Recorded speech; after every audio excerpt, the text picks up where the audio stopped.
काम खिन्नता से पैदा होता है और प्रेम प्रेमास्पद की प्रसन्नता से प्रकट होता है।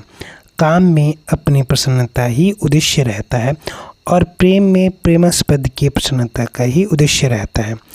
काम मार्ग नरकों की तरफ ले जाता है और प्रेम मार्ग भगवान की तरफ ले जाता है। काम में दो होकर दो ही रहते हैं, अर्थात द्वैधी भाव, भिन्नता या भेद कभी मिटता नहीं। और प्रेम में एक होकर दो होते हैं, अर्थात अभिन्नता कभी मिटती नहीं। प्रशिष्ट भाव। पूर्व श्लोक में शाश्वत पद की प्राप्ति बताकर अब उसकी विधि बताते हैं कि वह कैसे प्राप्त होगा। साधक के लिए दो ही खास काम है, संसार के संबंध का त्याग और भगवान के साथ संबंध प्रेम।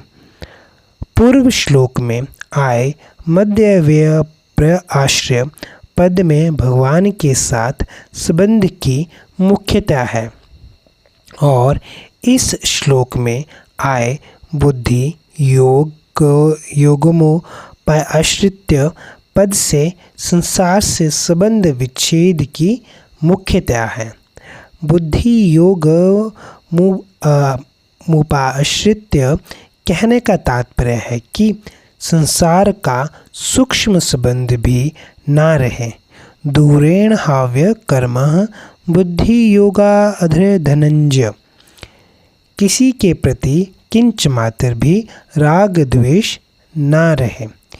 एकमात्र भगवान का चिंतन करने से समता बुद्धि योग स्वतः आ जाता है।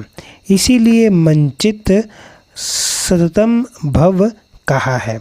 मुझ में चित्त वाला होकर तू मेरी कृपा से संपूर्ण विघ्नों को तर जाएगा और यदि तू अहंकार के कारण मेरी बात नहीं सुनेगा तो तेरा पतन हो जाएगा। भगवान कहते हैं कि मेरे में चित्त वाला होने से तू मेरी कृपा से संपूर्ण विघ्न बाधा शोक दुख आदि को तर जाएगा, अर्थात उनको दूर करने के लिए तुझे कुछ भी प्रयास नहीं करना पड़ेगा। भगवद